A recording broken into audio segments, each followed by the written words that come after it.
At Christmas dinner, my rich grandpa handed us each a check. My parents laughed. "It's just for show, a fake check again." I smiled, tucked mine away. Next morning, the bank called, only one check cleared. Grandpa just said, "Good. Now I know who's real." At Christmas dinner, Grandpa Walter slid 3 white envelopes across the polished dining table. "A little Christmas gift for each of you," he said, his voice quiet. My parents laughed instantly. Mom rolled her eyes, her smile tight. "Oh, Dad, are we doing the pretend check thing again?" "So cute," Dad chuckled, swirling the wine in his glass. "The man loves his jokes. Just play along, Sam." I didn't laugh. I looked at Grandpa. He looked tired. I just said, "Thank you, Grandpa," and tucked the envelope into my coat pocket. My parents went on talking about their new car. They thought it was another one of his games, another harmless joke from an old man. They had no idea. I didn't either. Not really. But the next morning, I went to the bank. I felt strange, like I was doing something wrong. I handed the check to the teller. She was quiet for a long time. Then she looked up, her face professional and clear. "Your deposit cleared, Ms. Reed." And just like that, with those 5 words, it wasn't a joke anymore. "My name is Samantha Reed. I am 30 years old. I need to tell you about my family, about my parents, Charles and Denise Reed. To understand what happened with a check, you have to understand them. You have to understand the house I grew up in. My parents cared about one thing more than anything else. Looking perfect. Their entire lives were about image. We lived in a big, beautiful house in a neighborhood where all the houses were big and beautiful. The lawns were perfect. The cars were new. My mother, Denise, picked our house because it had a large winding staircase. She said it was impressive and good for first impressions. The inside of the house was just as impressive and just as cold. We had a living room that no one was allowed to live in. The carpet was white. The sofas were white. They were covered in expensive fabric that was rough and uncomfortable. My mother chose them from a magazine. "Isn't it elegant, Samantha?" she would ask. I would just nod. I once spilled a small drop of water on that white sofa. I was 8 years old. The way my mother screamed, you would think I had set the house on fire. She scrubbed the spot for an hour, her face tight and angry. "This is why we can't have nice things," she whispered. But she was looking right at me. After that, I never went in that room alone again. My childhood was a series of photo shoots. My mother was obsessed with our family photos. Every Christmas, every Easter, every vacation, we had to pose. We had to look happy. We had to look perfect. I remember one Christmas photo. I was 12. My mother had bought us all matching red sweaters. They were itchy. I was frowning. "Samantha, smile." My dad Charles snapped. He was standing by the fireplace, one hand in his pocket, practicing his own relaxed smile. "It's itchy," I said. "Stop it," my mother said, her voice low and sharp. She grabbed my shoulders and turned me toward the camera. "Your father and I work hard to give you this life. The least you can do is look grateful for one picture. Now smile." So I smiled. It was a fake tight smile. My eyes looked sad. My mother loved that picture. She said we looked like a magazine. She framed it and put it on the grand piano. The hard work was their favorite phrase. "We've worked so hard for this life." They would say at parties. My parents loved parties. They loved filling their perfect house with other perfect people. The house would fill with loud fake laughter and the smell of expensive wine and perfume. My job at these parties was to be the perfect quiet daughter. I would wear a dress my mother picked out. I would smile at the adults. I would offer to take their coats. Then, when no one was looking, I would go to my room and read a book. One time, a woman I didn't know followed me upstairs. She was looking for the bathroom. She saw me sitting on my bed reading. She smiled. "Hiding?" I nodded. She looked around my room. It was the only room in the house that looked lived in. I had posters on the wall. I had a messy desk. "Your parents are a lot," she said. And then she laughed a little embarrassed. "I'm Mrs. Gable." Later, I heard my mother talking to her by the stairs. "Oh, Samantha is just so shy," my mother said in her high, bright party voice. "She's in her awkward phase. We're hoping she grows out of it." I wasn't shy. I just didn't like their friends. I didn't like the noise. I didn't like the fakeness. The truth is my parents' hard work was a lie. The perfect house, the new cars, the parties, the white sofas. It all came from one place. It all came from my grandfather, Walter Reed. Grandpa Walter was nothing like my parents. He was self-made. He started a construction company with a single truck and 2 ladders. He built it into one of the biggest, most respected firms in the state. He was old school wealthy, the kind of man who still polished his own shoes and read the newspaper with inky fingers. My dad worked at the company. His title was Vice President of Development, but I once helped Grandpa with his office paperwork for a summer. I saw the numbers. My dad's development was mostly playing golf and taking clients to expensive lunches. Grandpa's company paid for my parents' house. It paid for their cars. It paid for the white carpets. My parents loved Grandpa's money, but they were embarrassed by him. He was too real. He was too blunt. He wore old-fashioned suits. He drank cheap coffee. I remember one party. A man was talking to my father about stocks. Grandpa walked up. "You don't invest in stocks, Walter," the man said, laughing. "No," Grandpa said. His voice was deep and steady. "I invest in steel and concrete and people who show up on time, things you can touch." The man looked confused. My father turned red. He quickly changed the subject. "More wine, anyone?" Later that night, I heard my parents arguing in their bedroom. "He humiliated me, Denise," my father said, talking about steel and concrete like a common laborer. "I know, Charles. I know," my mother said, her voice tired. "He just doesn't understand. He's from a different time." They loved showing him off. He was their proof. "My father, the one who built this city," my dad would say, putting an arm around Grandpa's shoulders for a photo. But they never loved his values. They never listened to him. They saw him as their own personal bank, a bank that was old and a little fussy, but would always give them money. They never ever thought the bank would close. To my parents, I was a failure. I was their greatest disappointment. It wasn't something they said out loud. Not in those exact words. They were too polite for that. They used other words. "Samantha is just finding her way. She's creative. She's wasting her potential." That was their favorite phrase. Wasting her potential. My parents' definition of success was very narrow. It meant a big house in their neighborhood. It meant a real job like a doctor or a lawyer or a vice president of development. It meant marrying someone who also had a real job and a big house. I had none of those things. I lived in a one-bedroom apartment in Portland. It was small. The floors creaked. The kitchen was tiny. My parents hated it. "It's so small," my mother said the first time she visited. She looked at my old comfortable sofa like it was diseased. "And the neighborhood, Samantha. Do you feel safe here?" "I love it, Mom," I said. And I did. My apartment was mine. The walls were painted a warm soft yellow. My design sketches and favorite paintings were pinned up everywhere. My bookshelves were overflowing. It was a space for living, not for showing off. It was messy. It was comfortable. It was real. My job was the other problem. I was a freelance interior designer, a decorator, my father asked when I told him. "A designer, Dad. I help people make their homes functional and beautiful." "There's no money in paint swatches, Sam," he said, shaking his head. "It's a hobby. You wasted a college degree on a hobby. You should have gone to law school." I almost went to law school. They pushed me so hard. A law degree is so respectable. My mother said, "Think of the potential." I was miserable. I was crying one night trying to study for the entrance exam when Grandpa Walter called. "You sound terrible," he said. "I'm fine, Grandpa." "No, you're not. You sound like you're swallowing rocks." "What is it?" So I told him I didn't want to be a lawyer. I told him I wanted to make things. I wanted to work with color and light and space. I wanted to help people. He was quiet for a long time. I thought he was angry, too. "All right." He finally said, "Come over on Saturday. We're old clothes." When I got to his house, he didn't take me to the living room. He took me to his workshop in the garage. It was a big dusty space that smelled like sawdust and oil. He pointed to a pile of old wood in the corner. "I need a table for my entryway," he said. "Let's build one." We spent the whole weekend in that garage. He didn't just tell me what to do. He taught me. He taught me how to measure, how to cut. He taught me about different kinds of wood, about wood grain, about joints. "It's not about the paint, Sam," he said, running his hand over a piece of smooth sanded oak. "The paint is the easy part. It's about the bones, the foundation. If the joints are weak, the table will fall. Doesn't matter how pretty the paint is." My hands were sore. I had blisters. I had sawdust in my hair. I had never been happier. When we were done, we had a small, simple, beautiful table. It was strong.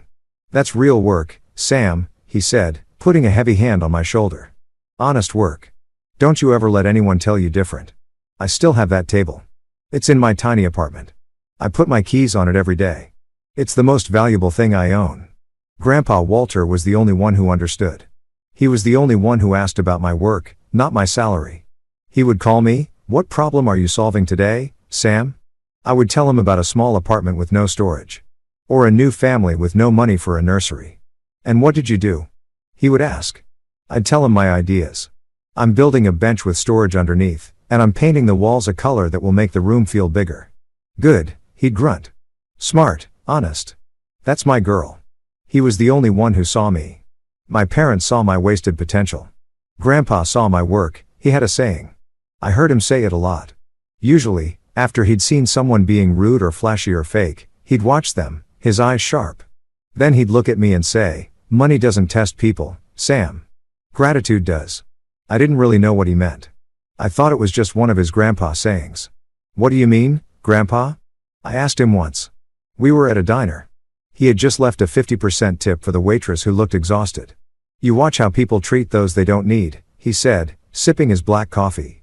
"You watch how they say thank you. You watch if they mean it. A person can have all the money in the world, but if they aren't grateful, they're poor. They're just an empty room." I nodded. I thought I understood. I didn't. Not really. I never realized that all those years he wasn't just teaching me. He was watching me. And he was watching my parents. He always said, "Money doesn't test people. Gratitude does." I just never realized that our Christmas dinner, that was the final test. The room smelled like pine and roasted duck. It was Christmas dinner. My parents' house, of course. My mother had been planning the menu for weeks. The table was perfect. It was a long, dark wood table, polished until it shined like a mirror. It was set with her best china, the plates with the thin gold leaf edge. The crystal glasses caught the candlelight and threw little rainbows on the white walls. The centerpiece was huge. It was a mountain of pine boughs and silver balls and red berries. It was so big I could barely see my dad sitting across from me. The atmosphere was stiff. Christmas with my parents wasn't fun. It was a performance. My mother, Denise, was wearing a red silk dress. Her hair was perfect, but her smile was tight. She was worried. "Charles, do you think the duck is too dry?" she whispered to my dad.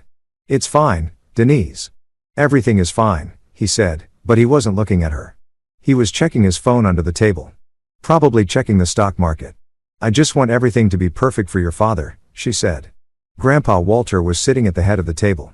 He looked small in the huge high-back chair. He was wearing an old dark green wool sweater. It was clean, but it was old. I could see my mother looking at it. I knew she was thinking it was inappropriate for her perfect Christmas table. I was just trying to be invisible. I was wearing a simple black dress. I was sipping my water. I was counting the minutes until I could go home to my small, quiet apartment. The conversation was all about my parents. "Our trip to Aspen was just divine," my mother said to Grandpa. "We're thinking of buying a small place there." "Oh," Grandpa said. He hadn't touched his duck. "You have a place here?" "Oh, Dad." Mom laughed. That high fake laugh. "It's an investment. Charles is so smart about investments." "Is that right, Charles?" Grandpa asked. "The market is very strong, Walter," my dad said, puffing out his chest. "You have to know when to move." I watched Grandpa. He just nodded slowly. He took a bite of duck. He chewed. He looked tired. After the main course, my mother cleared the plates. She brought out a fancy dessert, something with chocolate and gold flakes on top. Then Grandpa cleared his throat. It was quiet. But in that big, silent room, it sounded like a drum. "I have something for you," he said. My parents stopped. They looked at him. He reached into his pocket and pulled out 3 plain white business-sized envelopes. He slid one across the table to my dad. He slid one over to my mom and he slid one down the table to me. "A little Christmas gift for each of you," he said, his voice quiet. My parents looked at each other and then they laughed. My mother, Denise, laughed first. It was her high tinkling party laugh. "Oh, Dad," she said, picking up the envelope but not opening it. "You're still playing Santa, huh? This is so cute." She fanned herself with the envelope. "What is it this year?" "A check for $1 million, I love you." My dad, Charles, chuckled. He smirked. He picked up his envelope, tapped it on the table. "The man loves his jokes," he said. He looked at me. "Just play along, Sam. He loves it." He didn't open his either. He just set it next to his wine glass like it was a napkin. I didn't laugh. I looked at Grandpa and he was looking at me. His eyes. I will never forget his eyes. They weren't twinkling. They weren't happy. They were sad. Deeply, profoundly sad. He looked exhausted. He watched my mother laugh at his gift. He watched my father dismiss it. Then his eyes found mine. I picked up my envelope. "Thank you, Grandpa," I said. My voice was quiet. He held my gaze. And just for a second, he nodded. A tiny, almost invisible nod. And before he looked away, he said something so softly that my parents didn't hear. "Keep it safe." My heart did a strange tight little flip. Keep it safe. What did that mean? I held the envelope in my lap. It felt heavy. It felt important. My mother had already forgotten hers. She had put it on the sideboard next to a stack of dirty dessert plates. She was already talking about her plans for a New Year's Eve party. My dad had tucked his into his suit jacket pocket, probably without even thinking, like you'd pocket a business card you were planning to throw away. The joke was over. The performance continued. I slipped my envelope into my coat pocket. I put my hand in my pocket and I held onto it. I didn't understand what was happening. Not yet, but I knew deep in my bones that something had just broken. I sat there at that perfect polished table and I felt the crack. The foundation was giving way. When I left, I hugged Grandpa. Goodbye. His hug was tighter than usual. He held on for an extra second. "Drive careful, Sam," he said into my hair. "I will, Grandpa. I love you." "I love you, too, child," he whispered. "You're a good girl. You're real." My parents waved from their perfect open doorway. The light from their chandelier spilled out onto the perfect lawn. "Merry Christmas," my mother called. "Don't forget to call your aunt." They were already closing the door. They were already moving on. I sat in my cold car for a full minute, my hand in my pocket, clutching that white envelope. It didn't feel like a joke. The drive back to my apartment in Portland was quiet. The streets were mostly empty. Christmas lights blurred past my windows, red and green and blue. My car's heater was broken, so I was cold. I drove with one hand on the wheel and the other in my coat pocket. My fingers wrapped around the envelope. "Keep it safe."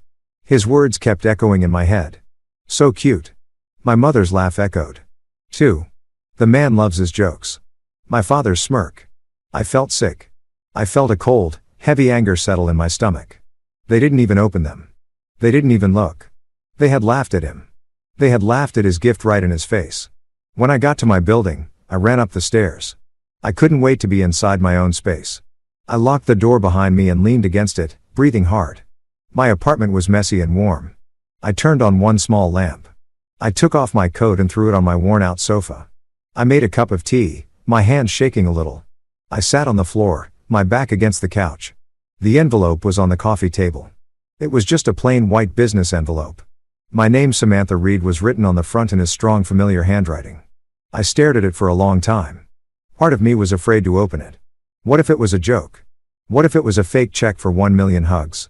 After all the drama, after the heavy feeling, I would feel so stupid. What if it was real? I picked it up. I slid my finger under the flap and opened it carefully. I didn't want to rip it. I pulled out the paper inside. It was a check. A real cashier's check from his personal bank. My eyes went to the pay to the order of line Samantha Reed. Then my eyes went to the little box with the numbers. My breath just stopped. $100,50,000. I read it again and again.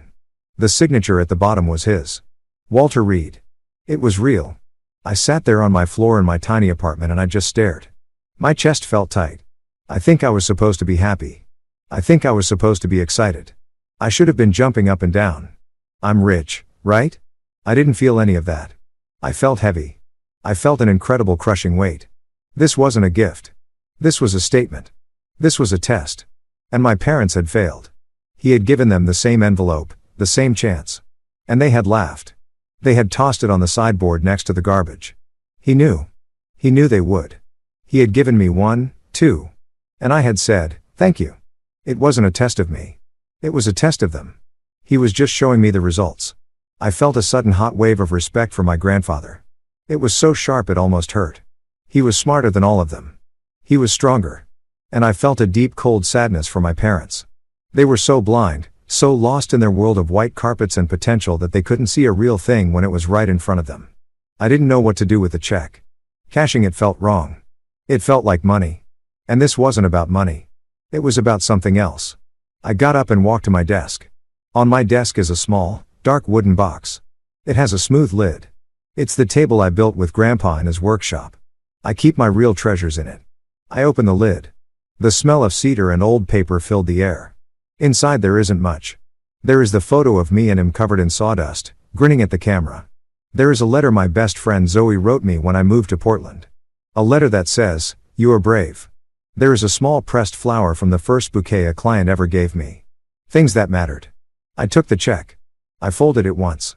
I placed it inside the box right on top of the photo. I closed the lid. It felt right. It was safe. It was where it belonged. It was a symbol of respect. It was proof that he saw me. I didn't sleep that night. I kept thinking, what should I do? The next morning, I woke up feeling hungover. I made coffee. I stared at the wooden box. $100,000. That was a life-changing amount of money. It would pay off my student loans. It would let me rent a real design studio. It would give me security. A new thought crept in. A small ugly thought. What if my parents were right? What if it was a game? What if this was the real test? What if he was waiting to see what I would do? If I cashed it immediately, would that make me greedy? Would I be just as bad as them? If I didn't cash it, would I be disrespecting his gift? Would I be a fool? I felt confused. I felt like I was in one of those stories with a riddle. I had to know. It wasn't about the money. It was about knowing if this was real. Was this entire crazy thing real or was I imagining it? The outline in my memory says, curiosity got the better of me. But it wasn't just curiosity. It was a need for truth. I told myself I wasn't cashing it. I was just checking. I pulled out my phone. I opened my banking app. My hands were shaking so hard I could barely log in. I took the check out of the box. I felt like I was doing something wrong, like I was betraying it. I laid it flat on the table. Mobile deposit. I took a picture of the front. My hand was shaking. The picture was blurry.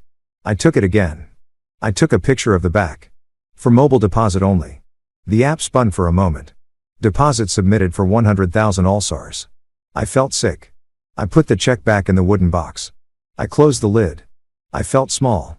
I felt like I had taken this beautiful, heavy symbol of respect and just tried to turn it into money. I felt like my parents. The next few hours were torture. I sat on my sofa and stared at my phone. I tried to work. I couldn't. Every time my phone buzzed, I jumped. I was waiting for the deposit failed email. I was waiting for the insufficient funds notice. I was waiting for the just kidding text from Grandpa. I was waiting for a sign, waiting to find out what was real. The word submitted just hung on my phone screen. I put the phone down face down on my coffee table. I felt dirty. I felt cheap. What had I done? I had taken his gift, his test, and I had treated it like a lottery ticket. I went to the kitchen and scrubbed my hands, but the feeling wouldn't go away. I spent the next hour pacing my apartment. I told myself it would be rejected. The bank would send a deposit failed email. Then I would know it was all a game and I would put the check back in the box and I would never look at it again. That would be the end of it. I was almost hoping it would fail. My phone was silent. The silence was loud. After another hour, I couldn't take it anymore. I picked up the phone. My banking app was still open. I refreshed the page. My heart stopped. It didn't just stop. It felt like it was grabbed and squeezed. The pending status was gone. The check was listed under completed transactions and my account balance. The number at the top of the screen. It had changed. I was looking at a number with 5 zeros at the end. It was real. The deposit hadn't failed. It hadn't been stopped. It wasn't a joke. It was real. Your deposit is cleared. The words from the outline were in my head, but the app was right in front of my face. It was just a number on a screen, but it felt like a mountain had just landed in my living room. My hands shook so hard I dropped the phone on the couch. It was real. I sat down. I put my head in my hands. I wasn't happy. I was terrified because if my check was real, it meant their checks were real, too. And they had laughed. They had left them on the table. Oh God, I didn't know what to do. Should I call them?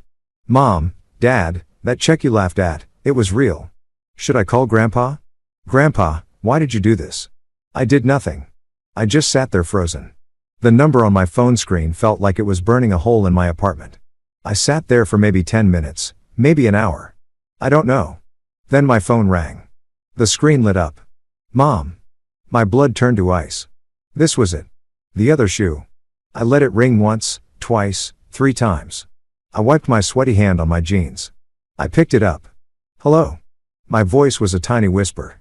Samantha, why didn't you pick up? Her voice was high and tight. She didn't sound like my mom. She sounded sharp. I was in the bathroom. Mom, what's up? What's up? What's up?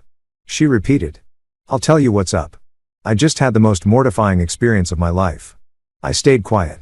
Your father and I were just, cleaning up from Christmas.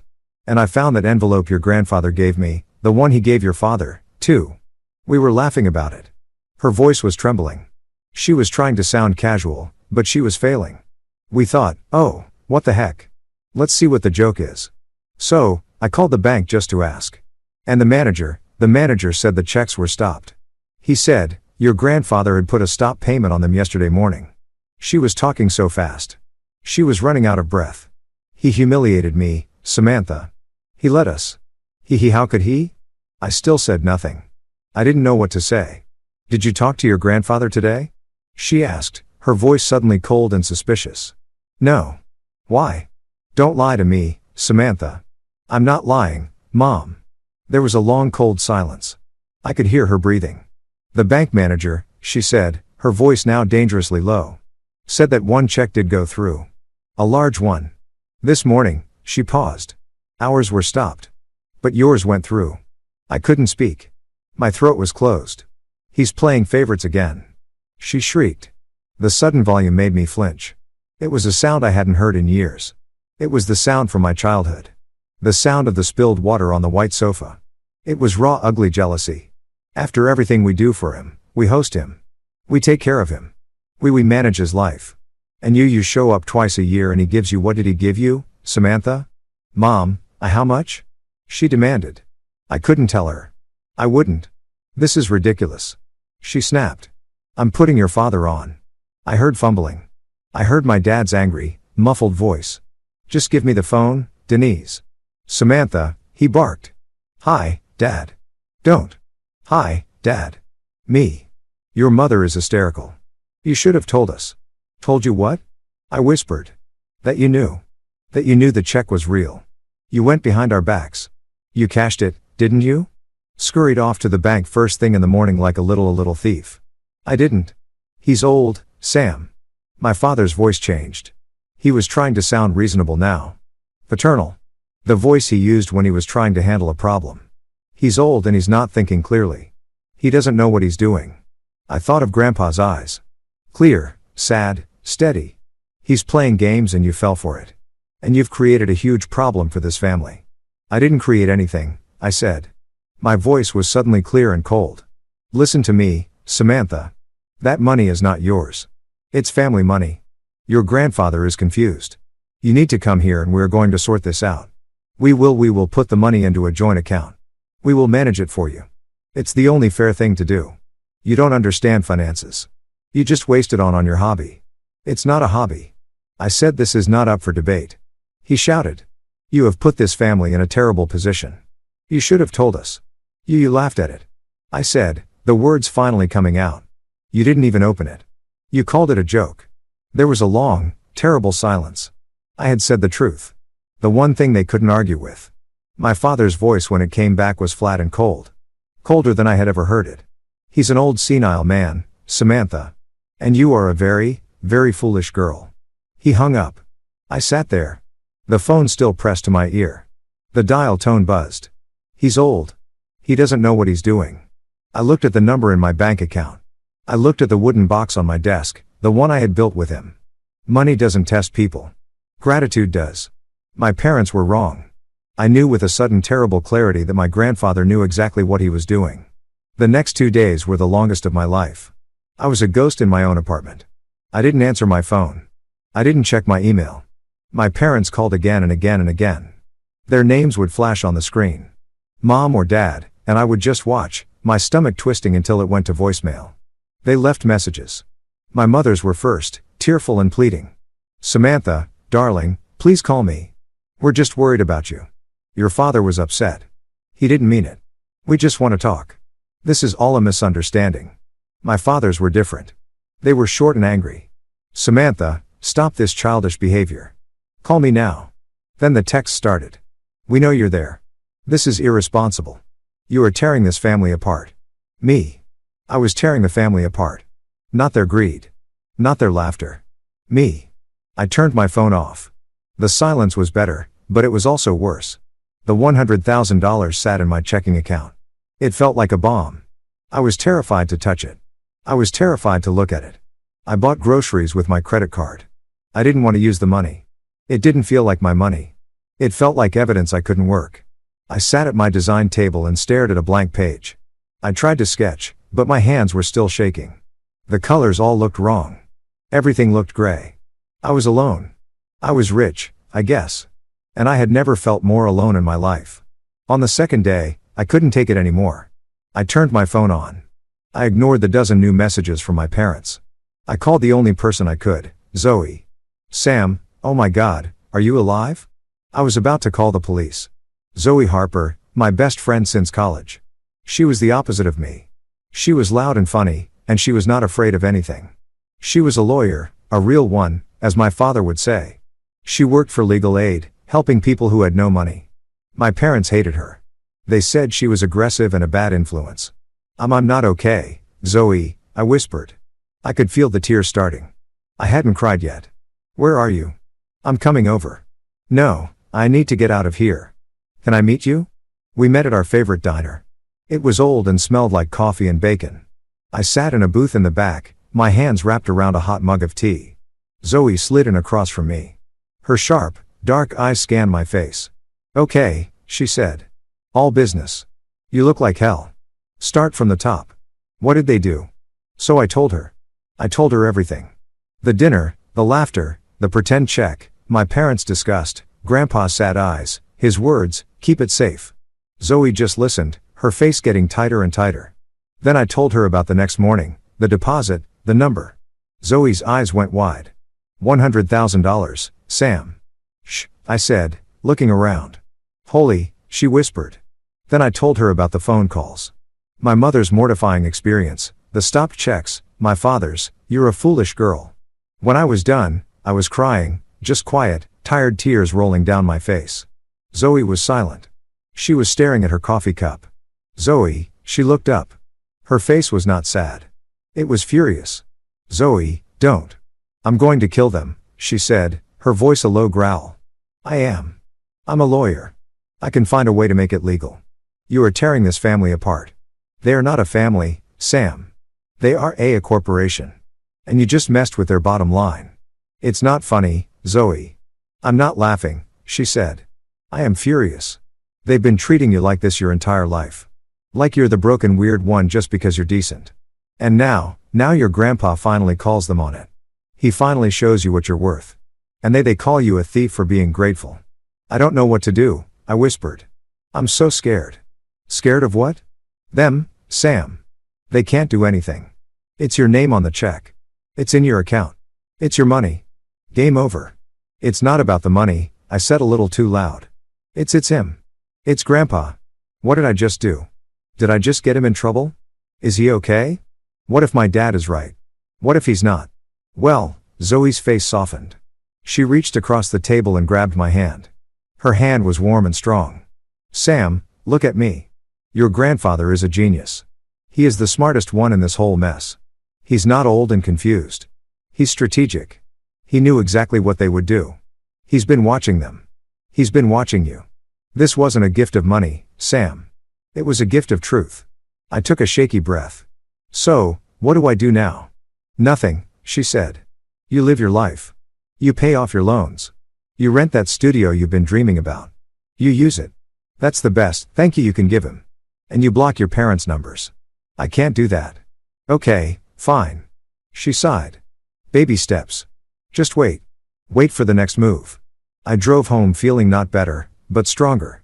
Zoe had put some steel in my spine. He's a genius. It was a gift of truth. I got to my apartment. I checked my mailbox and there it was. It wasn't a business envelope.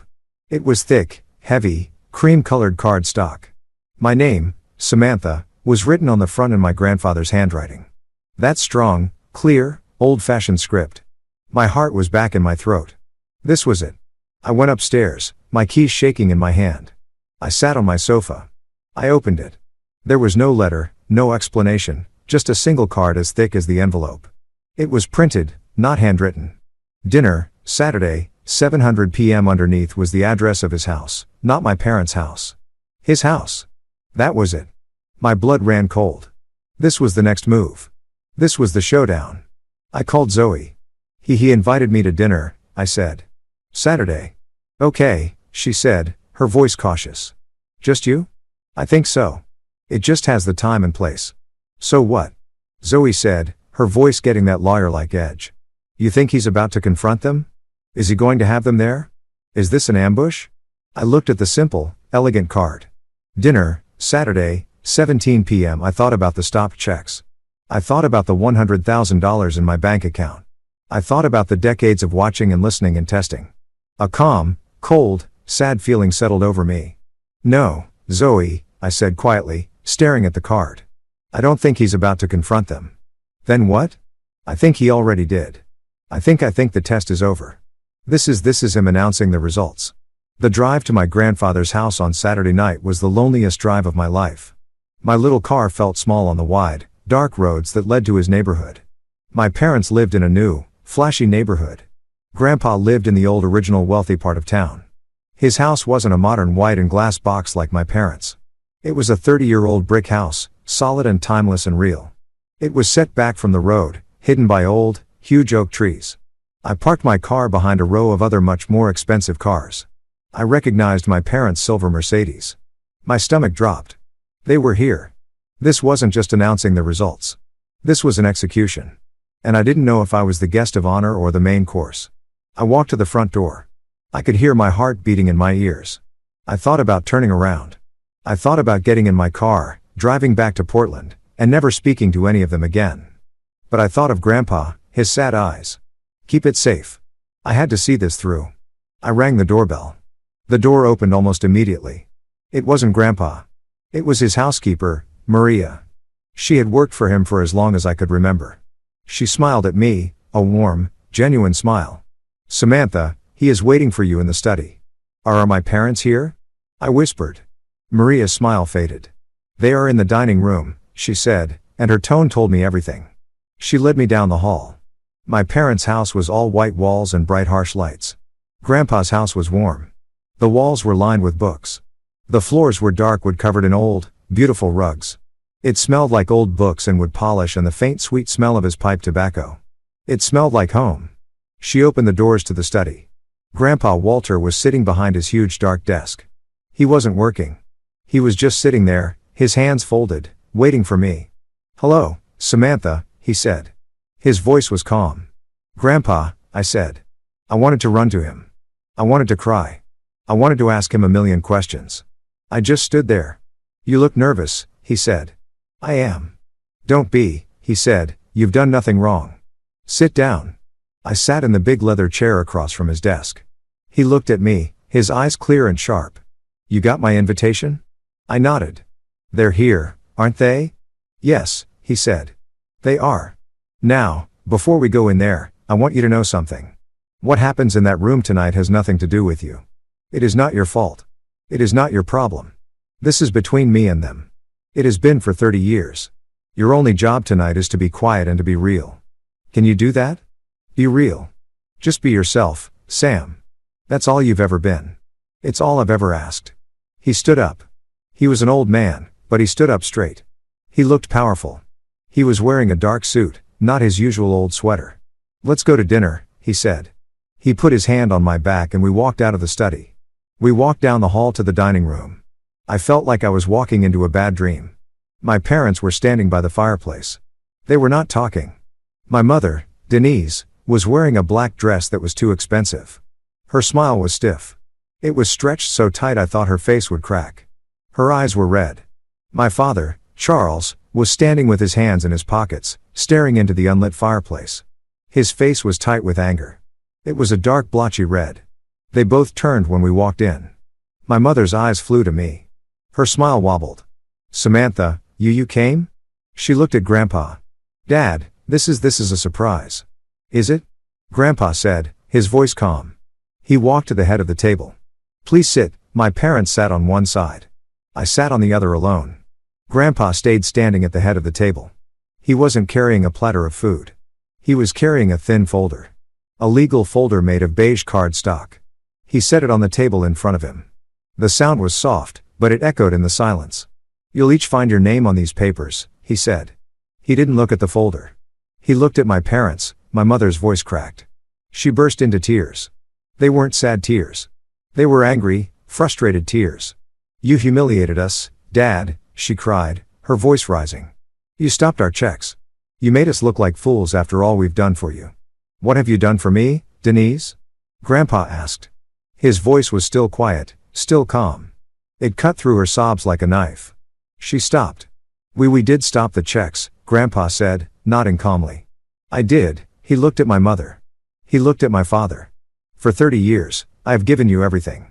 A house, cars, a job you don't do, an allowance for a woman your age. I have given and you have taken and you have not once said thank you and meant it." "That's not true," my father said, finding his voice. "At Christmas," Grandpa continued as if my father hadn't spoken, "I gave you a final gift, a simple test. I gave you the same thing I gave Samantha." My parents both looked at me. My mother's look was pure poison. "I gave you a check. A real one, a gift. And you laughed. You laughed at me. You threw it on the sideboard with the garbage. You rolled your eyes, Denise. You smirked, Charles. You called me a joke." His voice was so calm. That's what made it so terrifying. He wasn't yelling. He was just stating facts. "You laughed at a gift. So, you laughed at me. It was a test," my father shouted, slamming his fist on the table. The crystal glasses rattled. "A sick, twisted old man's game. Life is a test, Charles," Grandpa said. "You failed. And her?" my father yelled, pointing at me. The vein in his forehead was purple. "You rewarded her for what?" "For doing nothing. For being a failure. For wasting her potential. She's done nothing." The room was silent. I could feel all their eyes on me. I felt small. I felt like I was 12 years old again in the itchy red sweater. I looked at my grandfather. He was still looking at my dad. "She did everything," Grandpa said, his voice so quiet, so full of power, I almost cried. "She did everything," he repeated. "She listened. When I spoke, she listened. When I taught her, she learned. She works. She builds. She respects herself. She said, thank you for a gift she didn't even know was real." He turned his clear, steady eyes on me. "She didn't laugh." The silence that followed. It was sacred. That's the only word for it. It was the sound of a 30-year-long life finally dying. It was the sound of truth filling a room. My father's face was white. My mother was completely utterly silent. Her mouth open. They had nothing left to say. He had taken all their words away. My grandfather, Walter Reed, did not move. He stood at the head of his table, a king in his own home. My father's fist was still on the table. My mother's face was pale and blotchy. Grandpa picked up the thin beige folder. He opened it. He slid it across the polished wood table. It stopped right in front of me. "This is yours, Samantha," he said. I looked down. My hands were in my lap. I was afraid to touch it. My father leaned forward, squinting. "What is that? What is this? More games?" I put my hands on the folder. I opened it. It was not a check. It was paper after paper of legal documents. My eyes just scanned the words. I didn't understand all of them. I saw last will and testament of Walter Reed. I saw durable power of attorney. I saw transfer of ID. I saw articles of incorporation for Reed Construction. And on every single page in the places for executor or beneficiary or trustee, I saw my name, Samantha Reed. My breath left my body. This wasn't the $100,000. This was everything. This was the company, the house, the trust. "What is that?" my mother whispered.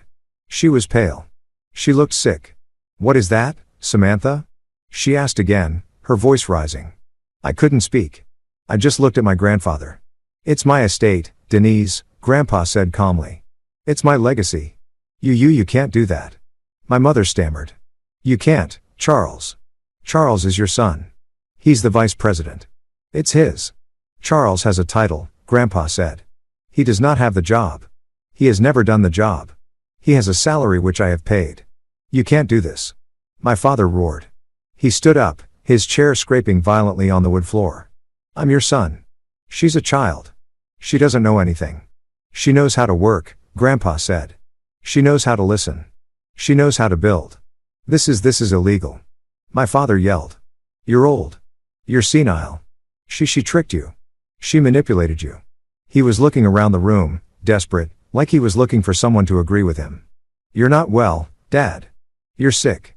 You need help. We were going to get you help. My mother caught on. Yes, Dad.